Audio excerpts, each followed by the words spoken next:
Quilos de tomate, provavelmente 5 quilos eu não vou conseguir vender, porque ele vai dar algum tipo de problema. Isso no melhor dos cenários, porque eu tenho um cenário que às vezes 100 quilos de tomate eu perco 20, 40 quilos, dependendo de como está a qualidade do tomate.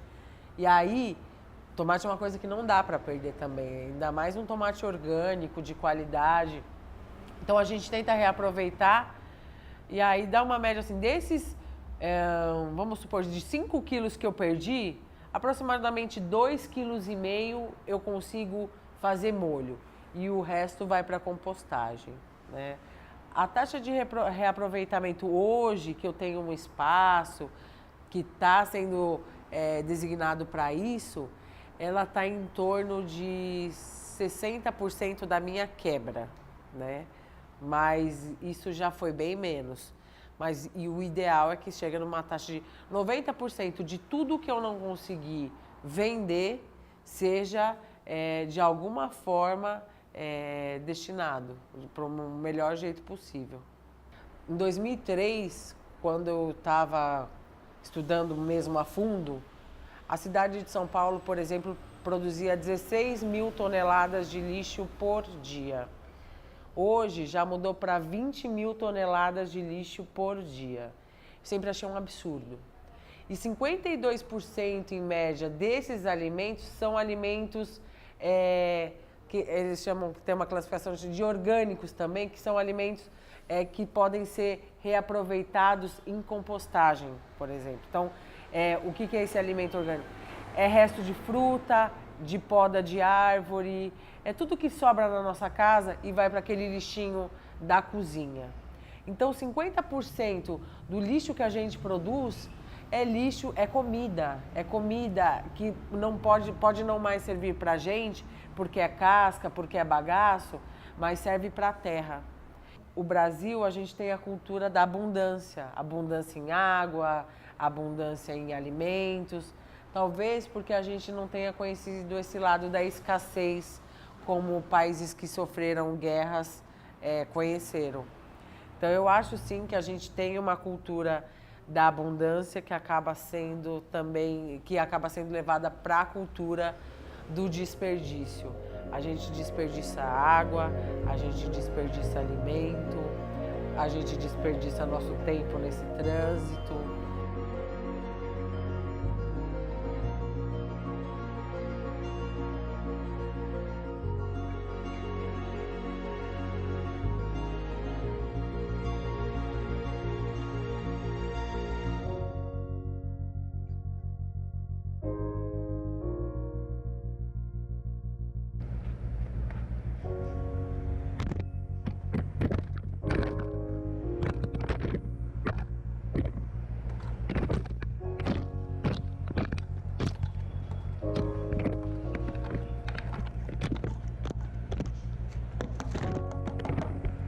No Brasil, o espaço territorial do campo sempre foi o espaço que definiu, de certa forma, a geopolítica do nosso país, né?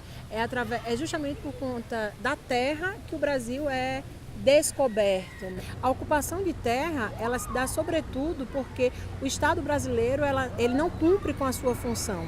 A nossa Constituição preconiza que a terra que não cumpre a função social, ela deve ser destinada para fins de reforma agrária. Como é que a gente pode evitar, ou o que é que leva ao desperdício, o que é que leva a termos espaços ociosos na cidade, né, ou não usar adequadamente?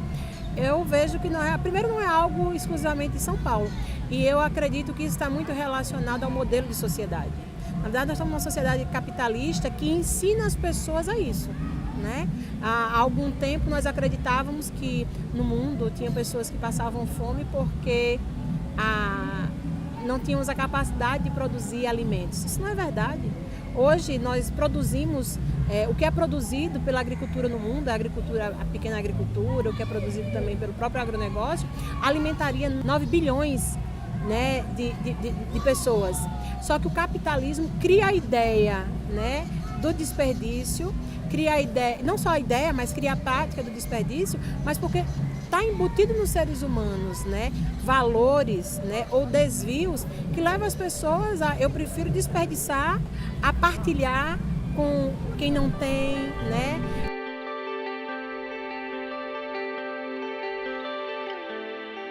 Porque até meados do século XIX, praticamente você não tem o pensamento sobre a cidade. Ela simplesmente acontece, ela simplesmente se auto-organiza, né? Causando uma série de problemas existentes. O que existem espaços que, na verdade, não foram planejados, a grande maioria da cidade, que é o que a gente chama muitas vezes de arquitetura informal ou arquitetura popular, né? Que não existe uma mão de um profissional ali exercendo em cima desse, planejando não só as edificações, as residências, os edifícios existentes, mas também o traçado de malha urbana, resoluções de transporte público, saneamento básico e tudo mais existente. Mas a partir do momento que a gente fala de má ocupação, você está falando de desperdício, você pode levar isso como desperdício, entendeu? Agora, eu acho que a má ocupação, ela está ligada a uma série de coisas, né? Inclusive as necessidades da população que não são supridas, né? Então, maior quantidade de praças, maior parte de equipamentos urbanos, esses equipamentos não estarem concentrados numa área central, mas sim serem espalhados pela cidade toda. Quando a gente fala de equipamentos urbanos, a gente está falando desde hospitais, desde centros culturais, até áreas de lazer, sem dúvida alguma. Olha, eu acho que não dá pra gente falar de arquitetura sem estar ligado diretamente com questões sociais. Enquanto houver uma desigualdade econômica muito forte, uma desigualdade cultural muito forte, não somente dentro das cidades, dentro do nosso país, mas em questão mundial, você vai ter ainda cada vez mais os países mais ricos preocupados com situações energéticas e que consigam resultados sobre isso, e os países mais pobres preocupados com as condições mínimas de viver, ou seja, pelo menos alguém ter um local de moradia. Nós somos educados a isso, né? O consumismo, você só tem um par de pé, mas você precisa ter diversos pares de sapato, né? O seu celular consegue falar, ele cumpre a função que é dada a ele, que é você se comunicar com as pessoas. Mas surgiu um outro, você vai lá, então assim, o capitalismo gera isso, né? O fetiche de você ter o outro, mesmo que você tenha algo que já cumpre aquela tarefa, aquela função que precisaria cumprir. É incrível como a tecnologia vai avançando, as coisas vão avançando, mas a qualidade de vida das pessoas cada vez mais vai caindo, né? As pessoas não têm qualidade de vida. O mundo todo implementa uma forma de como a gente deve ser, como nós devemos agir, como nós devemos nos vestir, não é? Tudo isso dita as nossas liberdades. E quando eu critico, eu busco referências internas. Quando a gente fica sem essas referências internas, a gente tende a se colocar em posições mais vulneráveis. Quanto mais vulnerável eu tô, mais o comentário alheio me machuca. Quanto mais vulnerável eu tô, mais a propaganda toca em mim. Quanto mais vulnerável eu tô, mais eu consumo.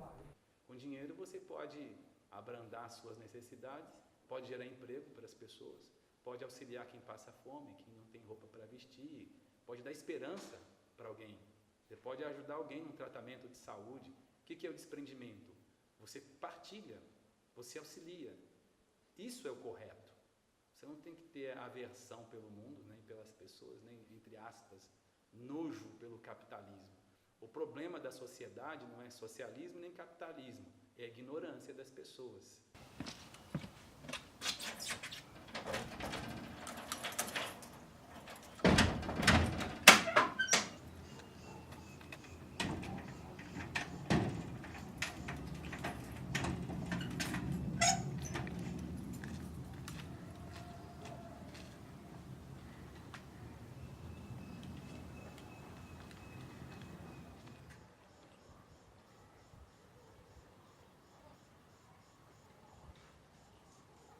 É uma economia de tempo considerável, trajeto de 18,6 quilômetros, eu tenho um ganho considerável aí de mais ou menos 25 minutos comparados ao carro, isso em dias normais, onde pode-se considerar que não há trânsito. Quando há trânsito, né, em horários de pico, o ganho de tempo ele é muito maior. Para você ter uma ideia, esse trajeto que eu faço da minha casa até a universidade de bicicleta, independe se está trânsito ou não, é sempre 1h15, 1h10 mais ou menos. Bom, as vantagens são inúmeras. A primeira delas é a atividade física que você executa, indo de bicicleta ou correndo. Uma segunda vantagem é o ganho de tempo. Desvantagem, a pior desvantagem que existe em fazer esse trajeto todo dia, para mim, é a poluição de São Paulo. A poluição realmente ela impacta muito quando você desenvolve um ritmo muito acelerado de exercício físico. Isso dependendo do horário também. O trajeto que eu faço daqui do Butantã até a Moca, costumo subir a Rebouças e descer a Consolação, são duas vias que têm um tráfego muito intenso de carros, caminhões, ônibus, então é muito fácil sentir a poluição invadindo o seu corpo. Com relação ao respeito no trânsito de São Paulo, em 2007 eu comprei uma bicicleta e fui andar em São Paulo. Eu tive que vender a bicicleta porque eu sentia um risco muito grande. Os motoristas não respeitavam, jogavam o carro em cima e, para minha surpresa, hoje em dia mudou completamente. Isso representa um ganho de qualidade na cidade de São Paulo, em termos de qualidade de vida, muito grande e eu vejo o quanto isso está relacionado a uma mudança de cultura, né? Lá atrás, onde não existiam ciclovias, onde essa cultura de andar de bicicleta não era tão presente, né, mudou completamente por conta de todas as políticas públicas que foram feitas em governos anteriores em relação à promoção do uso da bicicleta. Eu gosto muito de vencer desafios, né? Eu tenho uma coisa que eu sempre falo para os meus alunos, que você pode muito mais do que você imagina. Eu confesso que eu demorei bastante para tomar coragem, né, e principalmente em relação a tudo que se falava sobre o risco de andar a pé em São Paulo ou de bicicleta. Eu costumo passar nesses lugares, mas para minha surpresa é muito menos perigoso do que realmente se diz.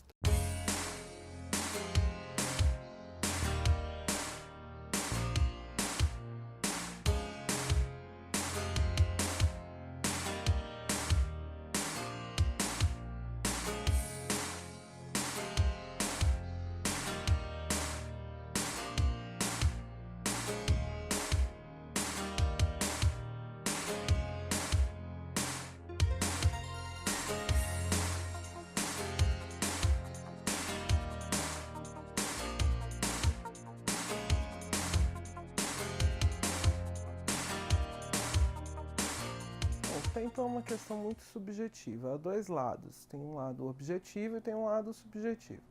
O lado objetivo é aquele que pode ser medido pelo Cronos, né? Aquele relógio, a medida de tempo, os segundos, e a questão subjetiva é a experiência que você tem com ele.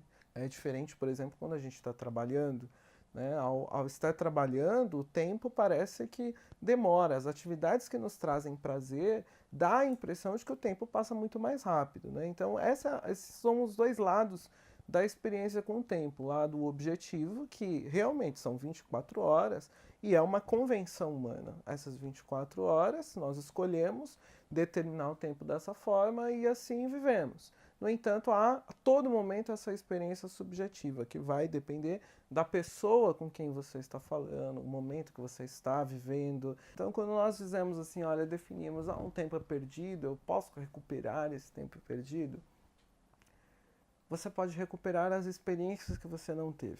E sempre há tempo para isso.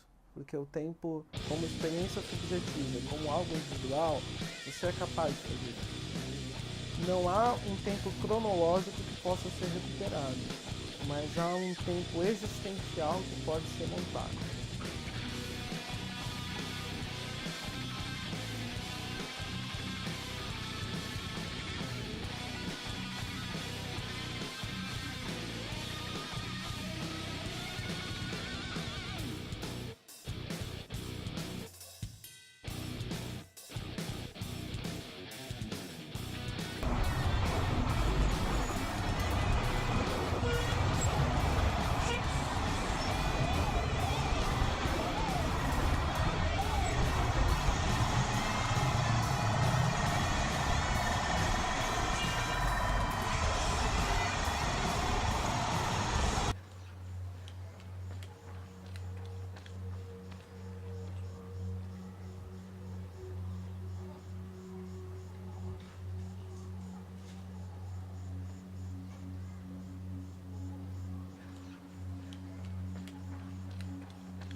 A questão do tempo e o budismo. O budismo japonês e chinês, aqui é um templo chinês, enfatiza muito o aqui e o agora.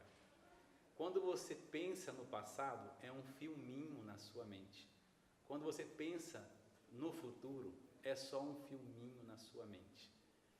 É agora que você está dirigindo e pode atropelar alguém, e pode se chocar com outro carro na contramão. É agora que você está fazendo o arroz, ele pode ficar soltinho ou queimado.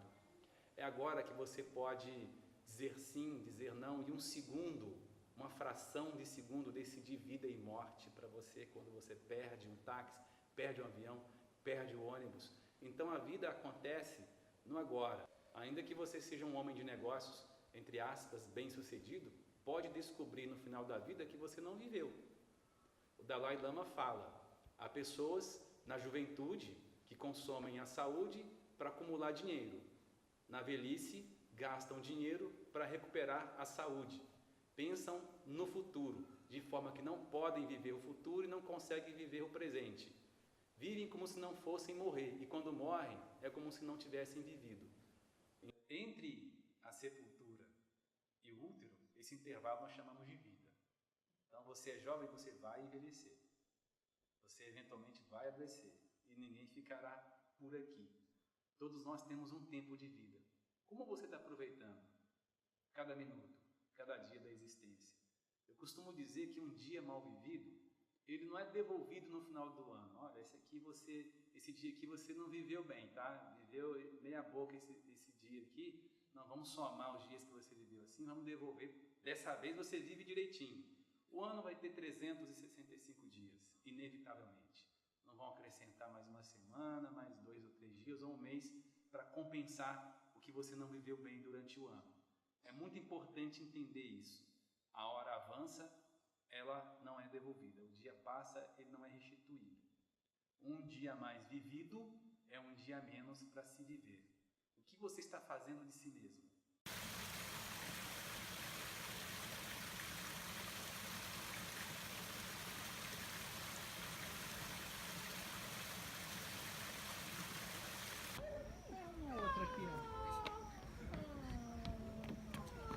Eu tendo a gastar muita energia repetindo algumas verdades internas para mim.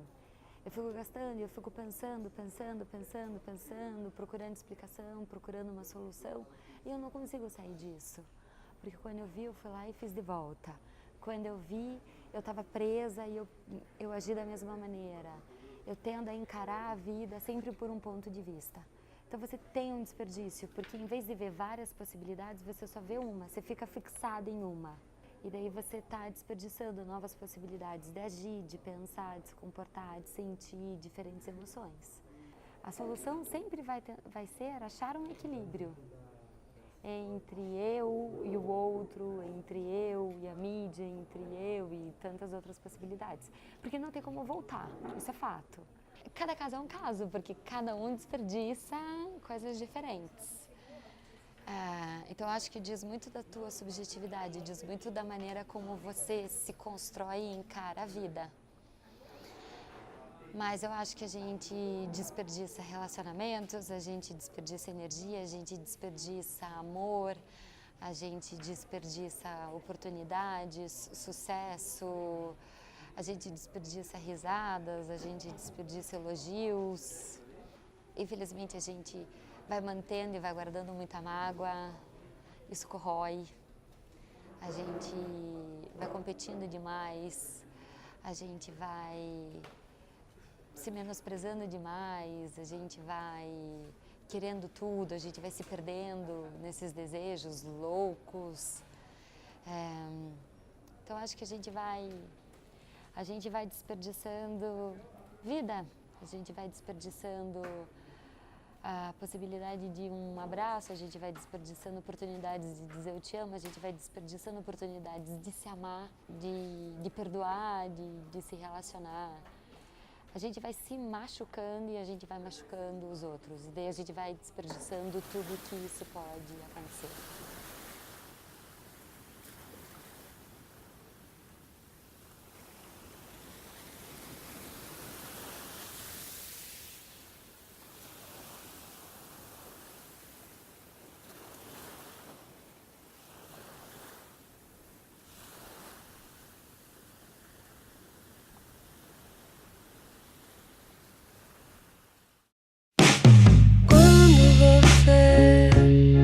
Botou o dedo no meu coração,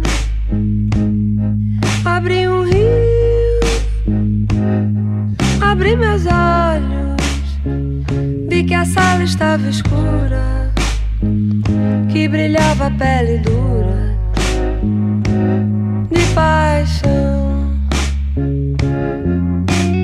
Quando você botou o dedo meu coração, abri um rio, abri meus olhos, vi que a sala estava escura, que brilhava a pele dura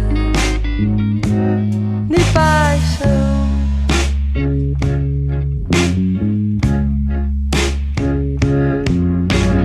Hoje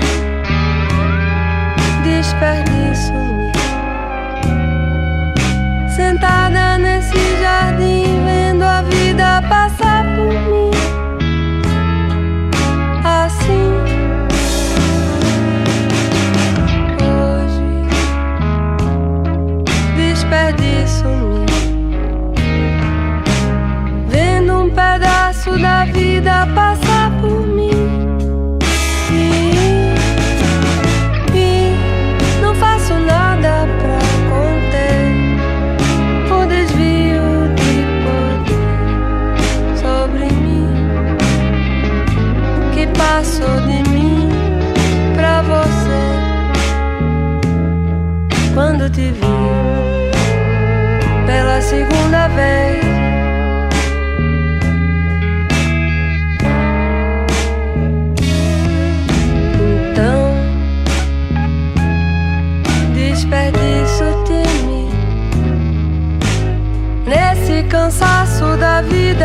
passa por mim.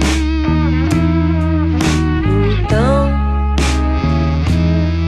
desperdício de mim.